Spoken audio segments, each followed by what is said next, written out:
Welcome back to Damage Reports with Mike and James, where we watch Star Trek in the 21st century and give you our reviews.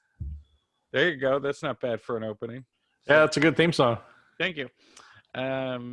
Yes, you're watching Damage Reports, where Mike and James watch Star Trek in the 21st century and give you our reviews of it. This week, we watch Star Trek Lower Decks Episode 8. Mike, did you watch Star Trek Lower Decks Episode 8?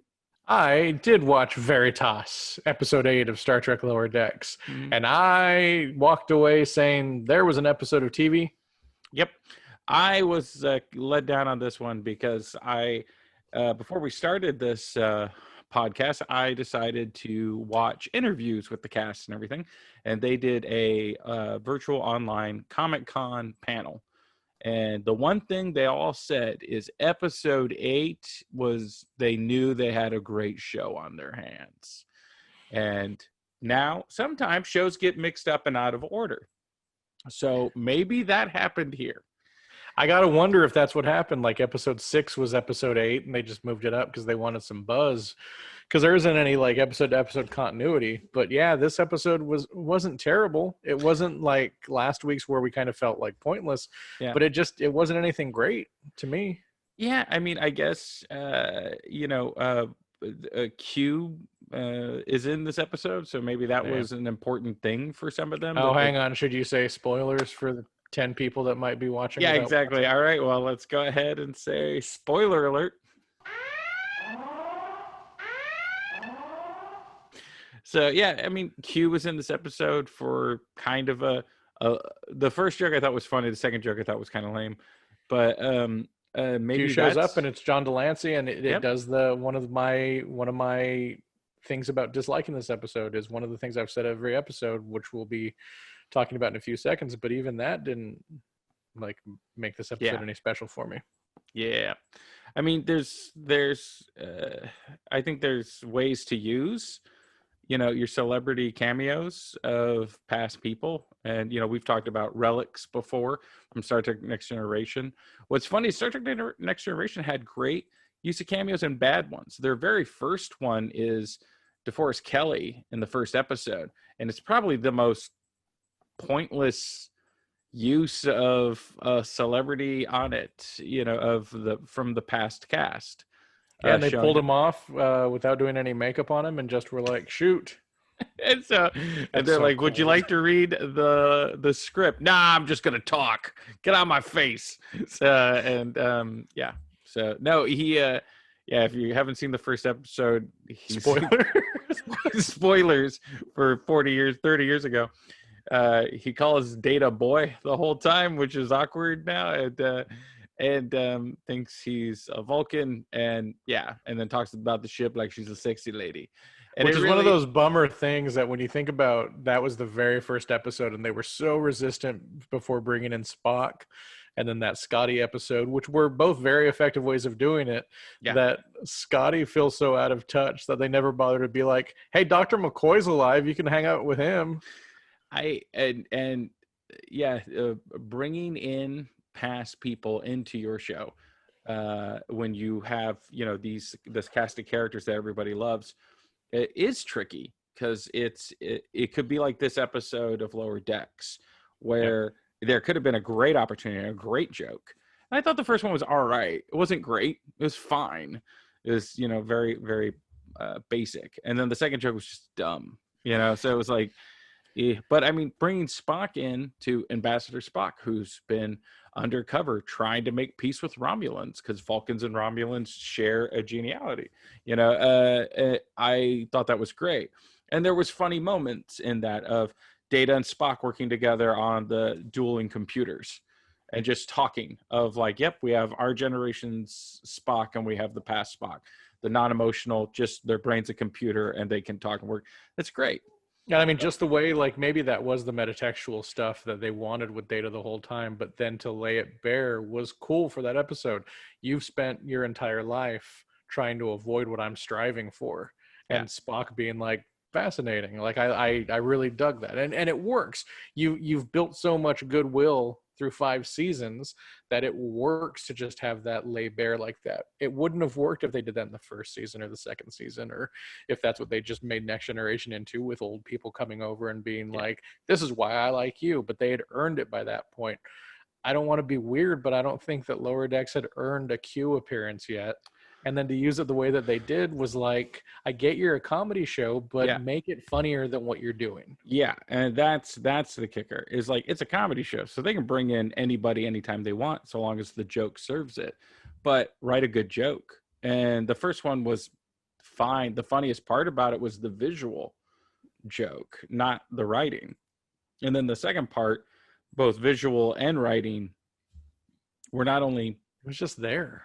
Was not funny, but it also kind of demeaned like some of the best episodes of Next Generation. So it's like, if you're just saying that the Q collective is now really just this one Q that we see, because he's the only one that's bothering with humans, that everybody just calls him the one and only Q. You know, Picard called him Q because they met, you know, and had to deal with each other. And so that's how he chose to address him. The idea that Q is doing this to every ship in the fleet and he's just a nuisance to them, it's like, okay, that's not what that character is. And it didn't service itself, and it didn't service the show. So that's kind of why I was bummed. I mean, you can undercut the other show by doing that if your joke is killer. Like, if my joke is gonna be hilarious, there's the dumb show Always Sunny in Philadelphia. Frank, who's played by Danny DeVito, has an episode where where Charlie writes a play, The Nightman Cometh, and he keeps saying "boy's hole" instead of "boy's soul" in a song, which is just, you know, a cheap sort of pedophile joke. And then 2 seasons later, he's doing a boat tour. Frank gets trapped on a boat, and he just does a boat tour for tourists. And he's not a tour guide, so he just tells people about his life. And then he's like, and over there, that's a theater. Charlie wrote a great play, but I kept saying "boy's hole" instead of "boy's soul" just to piss him off. Like, and so there was like this sort of payoff to this that undercut, like him just being incompetent. Like, no, he was doing it on purpose just to be a jerk. But that's a really funny undercut. Yeah, I love that. And I was thinking, what would have been neat, or like to do a long-term joke where they don't reference it at all, or they just do a quick reference of it. But the idea that Q and this crew are friends would be funny, where he shows up and they hang out, but to Picard, he's a nuisance, but this crew is such a bunch of fuck ups that they like when Q shows up, and they're excited when he shows up. They could have done something like that. Tons of stuff. It just was weird. All right, so real quick, Mike, if you wouldn't mind giving us one of your legendary rundowns before we get to the bad stuff. My legendary rundowns, I have to say, once again, I'm taking this from another website. This one is coming from sci-fi-wire.com. Episode 8, Veritas. While the Lower Deckers believe they've been put on trial in an alien courtroom, Tendi and Rutherford end up admitting that they took part in a super complicated covert mission that involved stealing an antique Romulan bird of prey from a Vulcan museum and infiltrating the neutral zone to rescue a political prisoner who was in some kind of stasis chamber being held by the Romulans, and covering up the whole thing accidentally by erasing Rutherford's memories. Yep, that's the rundown of the episode. The episode, as an outline, like, would be fun. It's not anything original, it's been done before, but 4 different people are going to give testimony, and each person's testimony is connected to the other person's. And let me stop you on that one. How early into the episode did you realize this is not a trial? This is either a setup or a holodeck or something where it wasn't an actual trial? Oh, I'm fairly gullible, but it was the as soon as we got to the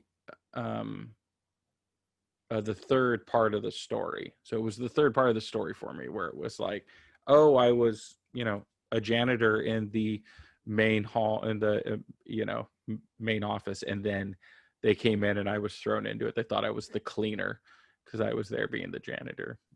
Which was my favorite joke. Like, I thought that worked. My favorite joke was Rutherford rebooting.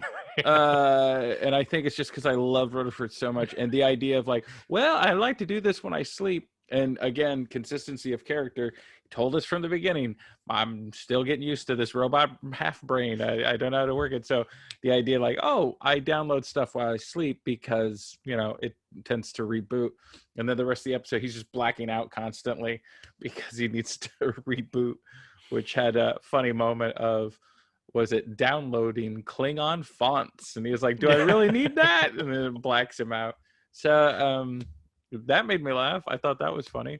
So that was my favorite gag of the show. And there were a couple of gags that were so bad that I was just ugh. Well, let's get into it. So let's right. do what we liked and what we didn't like. I liked the non sequitur humor. I felt like it worked for that, like the whole Rutherford thing. Every time he would black out and come back on, the cool idea of him standing on a cloaked bird of prey and then trying to like get back and bumping into different parts of the bird, like that's funny to me, and it works in the universe. The whole thing with Tendi, and then just the throwaway line where do your thing, and she starts beating up all the Romulans and he goes, isn't her thing to get us beamed off? Yeah. But she just efficiently beats them up. That was funny, and it worked for the character and it worked for the situation. But I mean, I think that was about it. It's weird that my dislikes will be what I think I would like if it wasn't a Star Trek show. So we'll get into more of that in the dislikes. But yeah, I feel like the writers are very self-assured in their comedy writing. But when they try to mix the comedy writing with the Star Trek is when it becomes a problem. And I think that, again, I'm the problem here because I'm expecting a perfect melding of Star Trek and comedy, and I'm not going to get that. But I also think that episode 6 was a lot of fun and did that really well. Yeah. And I want more of those episodes than episodes like these last two. I think we're of the same mind, and I want that. I want either be a great comedy show, a great Star Trek show, or ideally be a great comedy Star Trek show. You got to be one of the three. And when you're none of the three, we're wondering why you exist. So and I know not every episode is going to be perfect. And we've said this a couple of times in the past. There's episodes of Next Generation that suck. There's episodes of the original series that suck. But we're 8 episodes in, and there's one good episode. So, and that's my other like. That would be my last like on this one. That again fits with the whole framing that we've said for the show since the beginning. When Q shows up and he's first having the issues with the crew, unfettered by a live action budget, they're transformed into chess pieces on a giant chessboard with an anthropomorphic soccer ball like bouncing around. Yep. And the idea of them trying to figure out what the game is because it's not chess, but it's not soccer is funny, and that works, but it was just a throwaway in the middle of it. Yeah. They're all dressed as rooks, I think. And their opponent is playing cards. Some of them have other smaller playing cards, and then some had hockey sticks. And so that was the visual of that is funnier than Q showing up and everything. Q's the setup for that, but that visual is such a funny visual. And again, endless budget, but yeah, just do what a cheap Star Trek episode would look like. A Star Trek episode where Paramount or CBS came in and said, you have $1,000 to finish this episode. Shut up and do it. And that's what it looks like. So you get Ambo Jitsu, where it's like they're in the outfits from Strange Brew about to do space kung fu. But yeah, that's the other thing I really liked is the idea that the idea of that game, but just the fact that it's something that can be realized like that in animation. I dug that. So yeah, I really liked. Is it Tendi? Is that her name? Yeah, Tendi's side storyline, even though it was very plot devicey, and I liked Rutherford, even though it was horribly plot devicey. Like it was plot devicey to like lame ends of like, do the thing now. We won't wait. And it's like there's no reason for you to rush. And if you are rushing, then this instant can't help you. Yeah, that's that. But I did find humor. And I'm remembering that part too, where he's singing the song about rotating the course, and he says, "Do you guys want to rotate with me? Did you hear my song?" Rutherford had one of the it sounds stupid, but one of the biggest laughs was just a very dumb, simple joke because it was very much in the characters. You must speak into the horn of truth, and only the truth can come out. Rutherford, happy to be here. Like that made me laugh. That I was like, okay, yeah. So when the characters are real to who they are, and it fits in with things and works, then it's then I think there's a lot of room to. That's where Star Trek works best. Mm-hmm. So, yeah, so there were a couple of things I liked in it. I liked the formula. Like if somebody was like, if we were sitting down in the writer's room and they're like, what about a story where each one of them tells a part of the story and it connects to it? I would have been like, what a fun idea for a 22-minute episode. Mm-hmm. And what a fun idea for Star Trek. It's almost like one of those that would have worked in every iteration of the show. Like this format could have worked and could have been a dramatic one if it was Next Generation or Voyager, but it worked well in this one. So the formatting, it was good. I loved it. Yeah. And there's been other sitcoms that have done this format of I'll tell you what happened on that night, and then somebody else shows up and like, well, I was also there that, and then you see the night from another angle. Not doing the total Rashomon thing, but doing basically here's this piece of the pie and here's this piece of the pie. Yeah. So it's not like groundbreaking writing, but it's a fun exercise to do on your show, and I dug that. So and there were two parts of it that I liked, and I did laugh a couple of times at that. So that's the good stuff. That's the stuff I liked. Was first off like just how plot devicey the whole thing is. Of this is happening because of this, and we're telling you this because of this, and I'm not going to tell you this because of this, and just everything to the point that it was kind of shoehorned, where it was like this, the only way for this exists is for everybody not to communicate with each other. And when that is the major point of your plot, I get really side eye fast when your whole plot can be destroyed by somebody just telling somebody else what's going on. Your plot is not it's not strong. That was like would you say that's a more modern thing for you though? Because so much of that I feel is part of TV shows like I'd say 2007 to 9. Not even, God, that sounded like I was trying to say 7 of 9, but I mean from like the era of 2007 to 2009, where cell phones became so much more ubiquitous. I watch an old episode of Buffy and it's like so much can be solved if someone had a phone, but I'm glad that there wasn't a phone there. Well, I don't know. I like the one that really stuck out that punched me in the face a lot was Disney's Frozen, which is well before cell phones, and communicators of any kind. Where it was like, oh, these two sisters, they have such conflicts. And why? Because they don't talk to each other.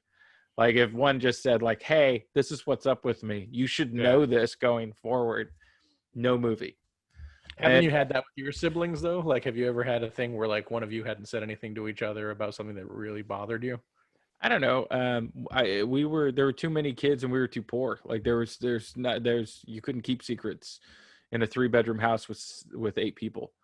So maybe it was different for those two real they had a sisters castle. in the castle. Like if we had a castle and I had my own wing, sure, I could have secrets from my family. But I think now the plot makes sense. Yeah. So I get really frustrated when it's like if these characters had just spoken to each other, your whole plot. No, and I see that too, because I find that to be a major problem with a lot of the CW DC shows where Flash will be having an argument with like part of the team because he just doesn't tell them, hey, look, I just saw my mom get killed again or something. And it's like, why is Barry being a dick? And it's like just that resentment. So I can see that. The ineffective communication, I can see what you meant. I was taking what you were saying not as ineffective communication, but the lack of ability to communicate. So that was my bad. Yeah, no, everybody in this episode could have communicated at any time about anything. So that was the first big thing. The second thing for me was kind of the lack of imagination just across the board. The trial, which we later find out is a party, is almost shot for shot and beat for beat ripped off from Star Trek: The Undiscovered Country. Yeah, where Bones and Kirk, and I think that's by design. I don't think they were being lazy. I think they were like, we're gonna make this look like when Kirk and Bones were on trial in front of the Klingons. They even mention, oh my God, it's just like the Klingons. And it's like, no, the Klingons are way worse than this. So it was like that dialogue tells me that they knew what they were doing, but then nothing new was introduced. Even the Horn of Truth, I got excited because I was like, oh, it's going to be a horn that makes you tell the truth. And I was like, that's a fun fantasy sci-fi thing. Truth serum has been around for forever. And so the idea of a truth serum or a truth horn, like if you speak into this, no matter what you say, only the truth will come out. I was kind of like, oh, that's going to be really cool. That is not what that item is at all. It is just a horn. Yeah. So that I was like, well, that fun idea is that was me projecting a fun idea onto your show.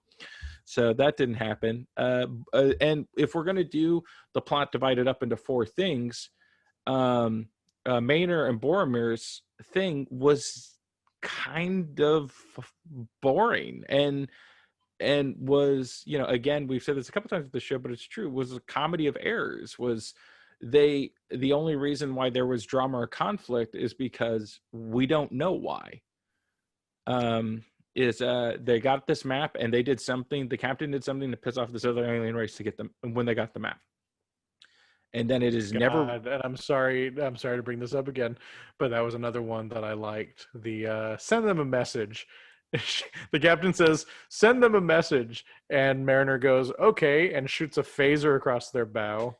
And they're like, what are you doing? She's like, you said send him a message. It's like, yeah, I meant send him a hail. She's like, no one ever says that. And it's like, it's true that it's one of those things that it's like, send them a message by doing that. I found that to be funny. But again, it's just one of those isolated pockets that even a joke like that's very Star Trek-y didn't stand out to me on this because so much of the other stuff didn't work out. Yeah. Like you were saying, like it didn't all come together. Yeah. If send them a message had been a plot point, like, oh, it was shot across the bow. Now they think we're at war. Now they've called this armada. Now we need to negotiate with them. And the passenger that we need to go, the person we need to rescue is somewhere on their home world, blah, blah, blah. But really that bug ship and those we never saw again. We don't see it for the rest of the episode. Yeah. So they just needed them to get this map. And so why was there a conflict when they got the map? And what was the resolution of the conflict? Because we never saw the resolution to that conflict. So yeah, and I think that's why altogether I was disappointed in the episode that it didn't. I mean, you had to do all this in 22 minutes, but you didn't tie any of it together, and you didn't make it work as an entire episode, and it could have been so easily streamlined. Yeah. And for me, a lot of the jokes fell flat. Like they're scanning. No, they're not scanning. They're scanning. I literally, when he got to the 8th one or whatever, I just slapped the side of my face because it was like after I think it was South Park and The Simpsons called out Family Guy for constantly doing that. Of like, you cannot repeat if you repeat something 40 times, it becomes funny again. And Family Guy did get some mileage out of that. So I'm not going to say that was never funny because there were a lot of people that found that funny. But then once everybody else in the comedy writing world calls you out for like just repeating the same line 40 times is not comedy, please stop. It seemed like as a society, we were all like, yeah. And we all moved on. And then it's like, so now anytime I see, I'm just going to repeat the same line over and over again till you find it funny. And they had an easy way, I think, to make it funny where don't do it the 4 times before the multiple warbirds show up, but have it like between the first warbird and the second one, just be the first one and then 4 more would have been a punchline right there doing it 3 times. But they did it so much that it was just weird. Yeah. And there's a million different jokes for sneaking through the, neutral zone. There's so many different jokes. They could be sneaking through and bump into a Romulan ship sneaking through. They could, there's like just a mutual like hey, we won't tell on you. You won't tell keep going. Like there's so many different jokes you could do there of like, oh, there's a Romulan, bird of prey right there. Are they scanning? No, not at all. Oh, I don't have the computer on. Hold on. This is a Vulcan ship, and I'm not used to flying one. Like, there's so many, And they did jokes like that, like Voyage, Star Trek 4 Voyage Home. They're in a bird of prey, and all of them are having a hard time getting anything to work on that ship because they aren't trained on that ship. That's you've been taught to fly a jet plane, and then somebody gives you a propeller plane. You are going to have a difficult time, trying to make everything work. So even though so many of the things would be the same. So I think there's a lot of opportunities for jokes. They just didn't do it in many of the spots. But yeah, Rutherford rebooting every time got giggles and laughs out of me. The fact that he still was helping save everybody. And again, there was a dumb reference. Oh God, what is the name of the lizard monster that Kirk fights? The Gorn. But I like the Gorn wedding. I like that. Like, I see, again, I think that's a smart reference of, like, he woke up, he's like, oh, Gorn wedding, like, and which just looked like a human wedding with Gorn. Somebody's like got their cell phone out taking pictures. There, that to me is a fun reference. We're seeing a character we all know, and you're making it work in your world. So. But I think that's where it fell apart for me. My major dislikes, again, and I have to maintain this for the consistency of the show, were the shoehorned in references that just make the universe a lot smaller.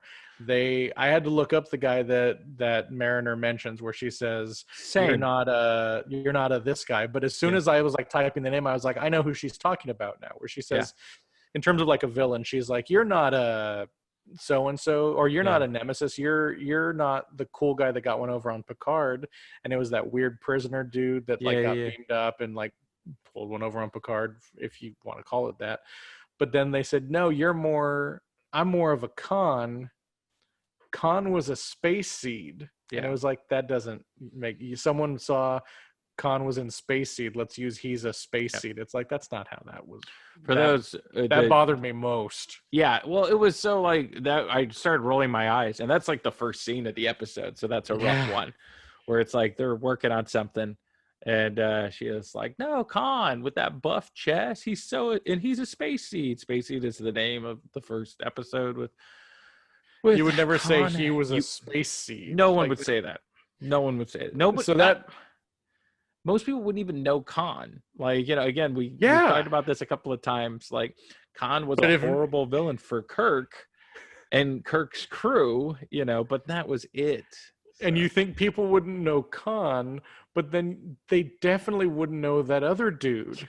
Like, I knew the name. I was like, okay, I know I can. I spelt it correctly when I was Googling it, but I was like, okay, that's a problem. But it was like, no one would know that. And I'm again, I'm not one of these people that's like, Disney needs to disavow the Star Trek or Star Wars sequel trilogy and say that they never happened and decanonize them. I'm not going to say that this show would only work if in the last episode you find out that this is a training program, that it's a bunch of people that are like so hardcore nerdy into Star Trek are on a recreational holodeck on Earth, and this is all like a St. Elsewhere type show.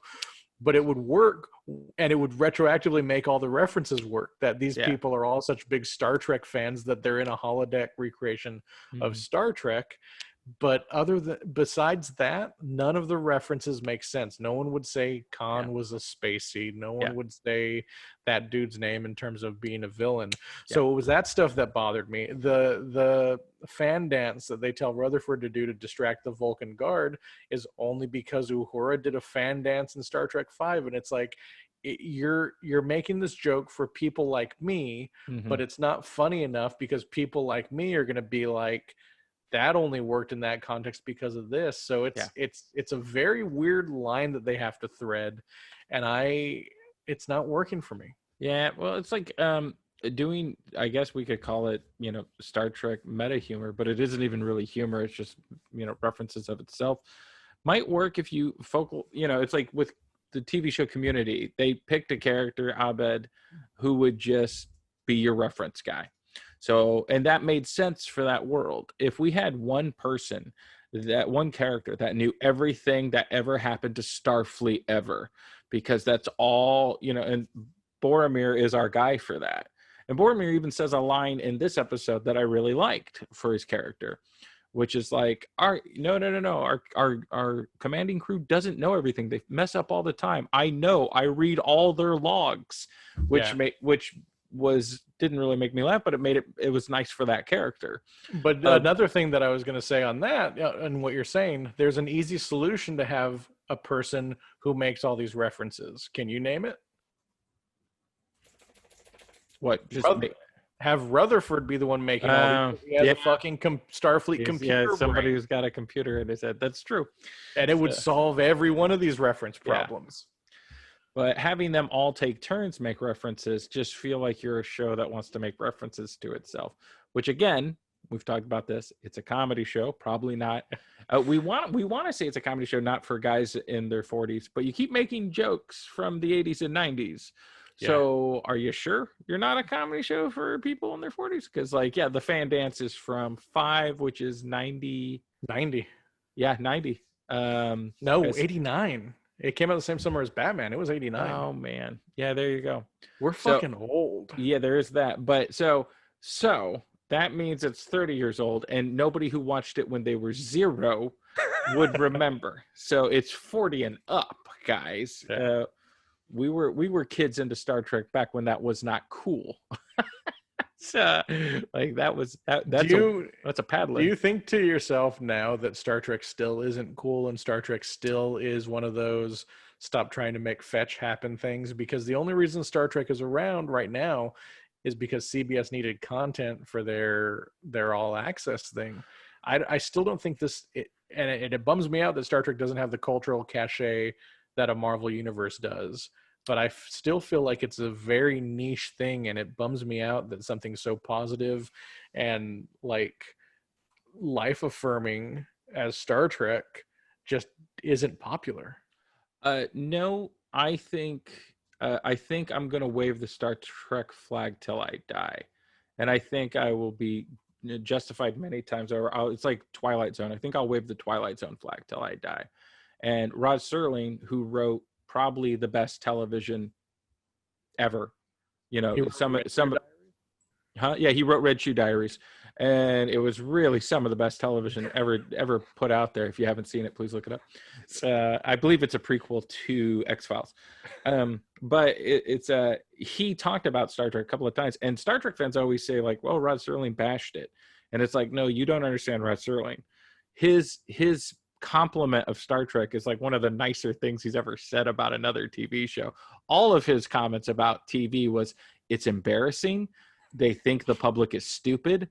The people that run these companies are morons. All of this. And he said, I just rewatched it, I think 2 nights ago or last night. He was like, Star Trek is the closest thing to the Twilight Zone. And it's talking about important issues to the public and presenting it in a sci-fi way. However, that show is not well balanced. You'll have an episode that is brilliantly written, and then the next episode, it's a fist fight with the captain and a monster. He is which is the dumbest thing I can think of. And he's right. But Rod Serling would also say, hey, Twilight Zone, we wrote some good episodes, and some episodes were turkeys. And that's what you get.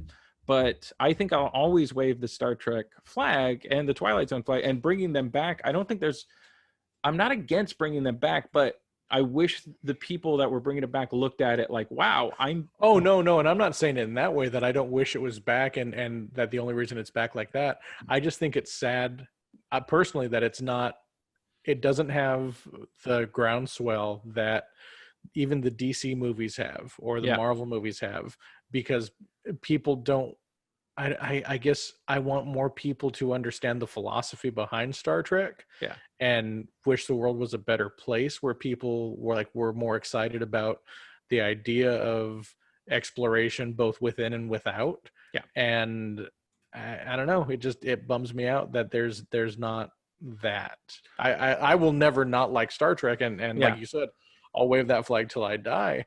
But it bums me out that there aren't kids that are just I like that one where Picard solved the day by being smart. Yeah. or Kirk saved the day by getting that robot to self-destruct by a logic problem. Yeah. That, like we've said, that the modern Star Trek movies, the first two were more action movie than the third one, and even the third one ended on like more of an action beat than I feel like it should have. Yeah.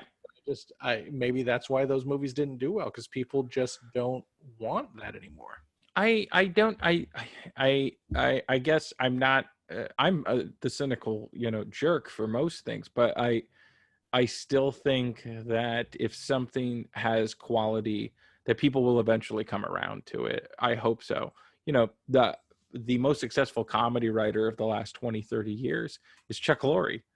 Think of all the comedy shows we've had since 2000 to now, and the two highest, grossing and biggest fan base would probably be Two and a Half Men and Big Bang Theory.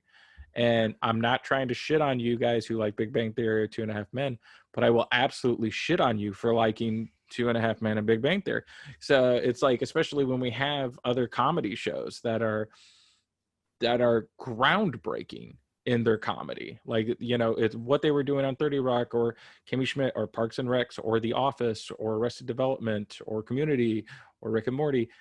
On these comedy shows, there's episodes there that will outlast all of us. So just as there are episodes of The Twilight Zone that outlast Rod Serling, he always would bring up Gunsmoke, because there was no way Rod Serling, after Twilight Zone, they were going to bring him back a couple of times, but Gunsmoke was such a huge hit, they just kept ditching any anthology show for another Gunsmoke knockoff. They're like, we need more Gunsmoke. And so if you see him in an interview, he'll bash Gunsmoke left and right. What's your favorite Gunsmoke episode? You're asking me that? Yeah. I feel like... Ask anybody. But if I go and say, hey, what's your favorite Twilight Zone episode? At least 80% of the American population will give you an answer. Oh, I like the one with the dummy. Oh, I like, they won't know anything about it, but they'll. So I do think the cream rises to the top. I do think even when it's not respected in its own time and it's shit on and thrown away, I think if it's good, it'll survive. I hope, and I'm glad it's surviving. I just in the midst of everything that we're at in the world, politically and socioeconomically, that I wish more people had the message that Star Trek was trying to give. And I love how we're saying this as if Star Trek was this big altruistic like thing. It was a TV show that was trying to make money and also dealt with some social problems. So like, don't get me wrong on that and try to be like, this fucking idiot thinks that like Star Trek was all about like making humanity better. No, it was a TV show and it's all about making money. I don't like Lower Decks that much, but I'm subscribed to their t-shirt club and get a t-shirt for every episode. But like, I understand the capitalism part of it, but there is a way to give something back with that. And I feel like for the most part, Star Trek has, but that the public just doesn't want that message anymore. Yeah, and it's tricky, and you have to be smart and you have to be clever. Rod Serling was writing for radio, and he used to get $60 a story, and he was running out of stories. And he said this in a couple of different interviews. He is like, even the greatest writer in the world has 100 ideas. He is like, Shakespeare is our writing, mecca that we look back to so many times. He had 30 ideas. It's like, so you're not going to get, so the greatest of the great in writing will have 100 ideas. That's it. And if you sell it for $60 an idea, you will be homeless in a year, was his idea. So he was like, I got to get into television or movies. So he went to TV and he wanted to do this anthology series. And, you can watch, it's recorded, him pitching, everybody that would listen. Like, I forget what it is, but there's a cleaning agent he did a full commercial for to like pitch them Twilight Zone. He's like, we believe Twilight Zone will be such a good show that people will want to buy your product at the end of every episode. Like, he is selling it. So yeah. That's the best part of the not recently, so I guess 2012 or 13, those the definitive Blu-rays that have the cigarette commercials embedded in the episodes. It's wild seeing those. But so I do think there is some importance to like selling out, or at least going, hey, I can reach a greater audience if I do the A, B, and C, but I have to do A, B, and C to reach a greater audience. Yeah. So I yeah, I no, I think being a fan of good writing and will it have, you know, a bigger fan base someday? Yeah, sure, it will. But it also, there's got to be good writing for us to point at. When you and I talk, and it's like, hey, in the last 11 years, I'm going to show anybody this piece of Star Trek so that they get into it. Mm-hmm. And there's like 2 or 3 things we got. It's not good on Star Trek. You know, that's if the only thing I can show is Beyond, Yeah. try to explain what Star Trek is to somebody. But if somebody wanted to go like, what's a Marvel character versus a DC character? What's the difference with this flawed man with a power versus, you know, gods among us?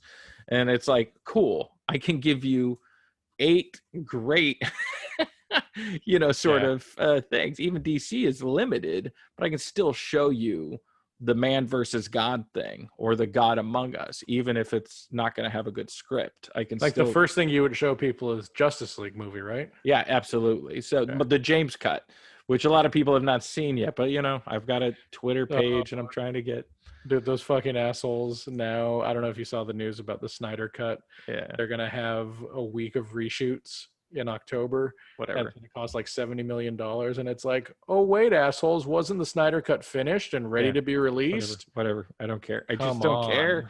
It's like, it's fine if it's important to some people and they'll make money. I'm not gonna. That's what I'm trying to be. I'm trying to be like, you know what? For some people, that movie is going to be their Star Trek Beyond. Yep. And I want to be able to be that person that's like, more power to them. Yeah. But what a road to have to get there, man. It is like, well, I like the Captain Marvel movie. I thought the Captain Marvel movie was very poorly written, and but man, there was a bunch of my friends were like, yeah, but did you go watch it on like a Saturday afternoon? So see a little girls going out of there with like the stars in their eyes, like, you know, they Who were you talking about? Yeah.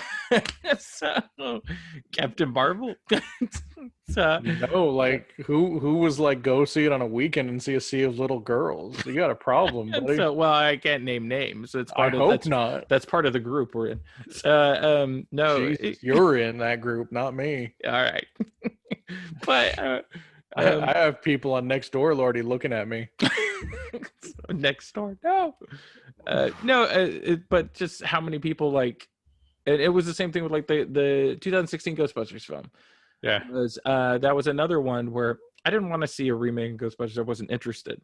And I refused. And then somebody was like, oh, you should watch it. And then it got a lot of hate. There is a couple of funny jokes in there, but they did go for a lot of dumb humor, I think. And it just wasn't, it could have been great and it wasn't. But Yeah. it bothered me because they, one of the leads in that film had just done a film called Spy with that director.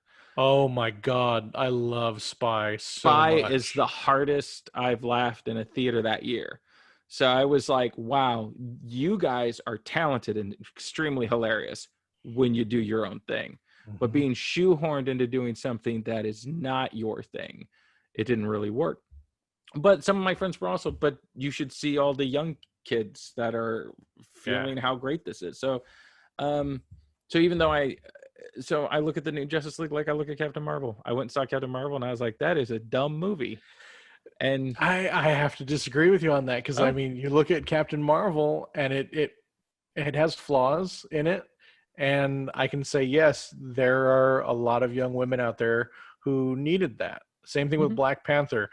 I loved Black Panther, but I have friends that didn't like it, and even they would say, but what it stood for was more important than how I cared about it. But I don't think there's anything like that with the Justice League. And I know I brought it up by saying that this is important to some people, but that mangles those characters. And I was so hardcore, and I still am. I love I like my laptop is a little unbalanced on this like carpet that I have. So I have the new issue of Superman like holding up one side of my laptop so that I'm even, but I just had that there. I still read Superman every month. I Yeah. still read Action Comics every month. I still love the character. Yeah. But when you try to change it from what he is to make him more modern and relevant, you're taking away what that character is. Yeah. The movie The Iron Giant would not exist with the Superman from Yeah. the Zack Snyder movies. Yeah. That does not work. Yep. That's Brad Bird is really good at ripping off famous superheroes and representing them to us and making them better than the film versions. So we had two Fantastic Four movies, I think, before The Incredibles. And The Incredibles is the best Fantastic Four movie. We had Superman 1 and 2 I still think are solid. They're hokey, but they're solid. But yeah, Iron Giant's the best Superman movie we've had in 20 years. longer, 25. It's weird. I understand where you're coming from with that, and I respect that. But it's so weird to me that my favorite Superman moment is from the worst Superman movie. That speech that Christopher Reeve gives outside of the UN is really? like, oh, this is one of the best Superman moments that still speaks to today in the worst Superman movie you could ever imagine. That's funny because one of my favorite Superman moments on film ever is also in one of the worst Superman movies, and it's Superman versus Clark Kent.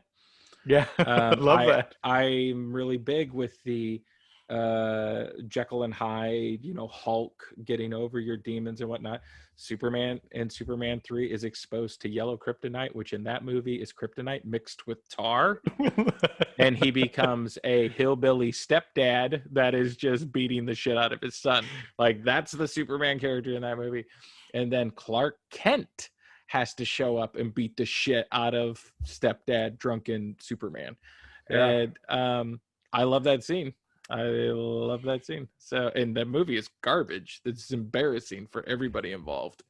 It's a Richard Pryor vehicle with Superman in it. Wow. It's sort of like the way that I worry, or that a lot of people worry, that Star Trek 4 could have been, because you've heard all the stories about how the marine biologist that later is played by Catherine Hicks was supposed to be Eddie Murphy. And it was like, wow, how could that have turned out, where it was like an Eddie Murphy movie, but then like the Star Trek characters showed up? Such a weird world it could have been. It's, it's one of those things that it's both worked and destroyed when it's like a celebrity loves something and wants to be a part of it. We have gotten some amazing things from that. And then we've also gotten absolute garbage, So it is very dangerous. Because like even on that, Tom Hanks was supposed to play so many parts where it's like Tom Hanks wanted to play this but was busy, or wanted to do this, but he was supposed to be the Excelsior or the Enterprise B captain in Generations. And it's like, I don't know if that would have worked. That would have been like, oh, Tom, did I say Tom Cruise? No, you said Tom Hanks. Okay. But like if he had been in Generations, it would be like, oh, Tom Hanks sucks. Yeah. Like he's an ineffective captain, and it's perfect for Alan Ruck. Yeah. But then it was supposed to be, I think they wanted Hanks to play Zefram Cochrane also. And I don't see that without James Cromwell. Yeah. It's so weird that I'm glad that it turned out the way it did. But man, some of those stunt casting things would have been so weird. Yeah. Like the Matt Frewer episode of Next Generation, Matter of Time, or Matter of Perspective. Where he's the time traveler. Yeah. Was supposed to be Robin Williams. Yeah. Really? Because he was such a big fan, and it's like that's the only one I look at, and I would be like, that would have been awesome. Yeah, especially the evil turn at the end. Yeah, it would have been like, oh, cool. And it's I guess it works sometimes, and sometimes it doesn't. It's hard to really pick that, because there have been plenty of celebrities that have made appearances and stuff, or been in things where it was like, oh my god, they really added to it, both because they naturally fit or because they wanted to. I think one of the better ones I can think of is like Snatch. Guy Ritchie had done Lock, Stock, Two Smoking Barrels, and he was going to do a follow-up with a little higher budget, and Brad Pitt saw the first one, Lock, and really wanted to be in it, and he's like, Brad Pitt is a carny, and they start right off the bat with Carnies don't speak English and they don't speak Welsh, they speak Carney. And so you just gave a at the time a headline A actor, the biggest name at the box office, really, and he can say any line he wants now. He's just like, it doesn't matter because you've established that. And he's great in that movie. Yeah. But yeah. So I think that's what it boils down to. And it goes to my other dislike, my last dislike of this episode, is that if you're going to go this far and if you're going to shoehorn Q in like that for a cameo, how appropriate it would have been for this show for the strike team to have been the badasses of Starfleet that we've known before. Have it clearly be Worf with a bar on his eyes. Yeah. Chakotay and someone else. Have it be these people that it's clearly them, and make it be like, we needed these badasses to do this mission, but they just had it be like random one-off characters. And I was like, that was a missed opportunity. So while they strive to, and they swing for the fences with this Q appearance, they still are getting these smaller things wrong, in my opinion. And my fingers are crossed that they can just pull it together in these last 2 episodes or in the second season. Cause I'm not going to lie, I'm going to watch it. And I think that that's the thing. I stopped watching Discovery for a bit because I just wasn't into it. And I'm still going to watch this. I'm still going to be into it. It's succeeding on that, but I want it to be better, and I have faith that it will be. Yeah. I think, I'll continue to watch it because we agreed to do this. Like at this point, it's episode 8. So we've had just under 4 hours of this. And I had one episode where I got that Star Trek excitement, which is not a good batting average. So, And let's hope it carries over into Discovery, my man, because if not, we got a long fall ahead of us. Yeah. I still got to watch some of Discovery. I got to give that some time. But even Discovery was sort of the same way, where it was kind of like, I'm okay with, I don't like prequels. So Discovery already has stuff against it in my mind, where it's like, man. I know how you end, so I don't care. But then I was watching stuff and they had like jellies that did time warp and stuff. And I was like, oh, so you're just like ignoring, you're going that Kelvin timeline where you're just like ignoring any of the facts that came before. So they got some weird stuff, man. Yeah. And I don't know how much that Captain Pike was involved in this last season, but there's a Captain Pike spinoff coming up, and that's going to have a major thing of like prequelitis in it. So not without ruining anything for you, but we know the end point of Captain Pike. So if we're watching a show with Captain Pike, it's like, all right. And they've said in the Star Trek Day interviews, Pike is going towards this ultimate goal, and we'll see him reach that goal. And it's like, I want to watch a show where a guy gets burnt and relegated to a wheelchair. Okay, I guess. Yeah, and but it also is like, I don't understand the reference thing. I guess, because people know the names and they want to hear them. But I just think there's smarter ways to do it. Have the Discovery get in trouble and put out a distress call, and then they're sitting there and they're fighting, and then just Enterprise, just Enterprise shows up and starts shooting, and we never see the crew. You can just get William Shatner or Leonard Nimoy's old stuff, like, are you okay? How you guys doing? All right, see you around, and just have it take off, because that's how ships would help each other. And I think that would be exciting enough. They could license is the 1991 Christmas ornament, so Leonard Nimoy is just like, happy holidays, and they're like, what the fuck? It's the dang religious Falcons. Yeah. But so overall it was an okay episode. It wasn't great, so I would say I would give it 2.5 Darmoks out of 5 Jalads. I would say that this episode is that episode that Mariner references, where that dude from the penal colony takes over part of the Enterprise. You damned yourself with this one. You painted yourself into a corner with this. I'll give this 2 Darmoks out of 5 Julys. And that's because I laughed a couple of times and I liked the format, but the episode itself was really weak, and it's no episode 6. So, if I was gonna make a comparison, I don't know. At this point, it's just like kind of like it's like Ensign Row. This is all As a concept. it just is just Ensign Row. All of it, like this whole series is just Ensign Row. So, why are you here, Ensign Row, and what are you gonna do that made it worth it? Yeah. Is something gonna? It's gonna be this big reveal in Row that, like, oh my God, that's why they shoehorned her into every episode. And let's hope that by the next time the next 2 episodes have aired, that this hasn't devolved into Alexander Rozhenko, because that would be really damning. Yeah. You show are Luoxana Troy. Good night. So, well, that's pretty much it for Damage Reports, episode 11. If you like our ramblings, let us know in the comments below. Or if you hate our face, let us know in the comments down below. Coming soon for our Discovery episodes, we will have an email address. We will have a Facebook page. We will have everything you'd expect from professionals, because if we're putting this much time into it, why not try to exploit it? Yeah. All right. Good talking to you again, Mike. Good talking to you, James. We'll see you guys all next week. Bye.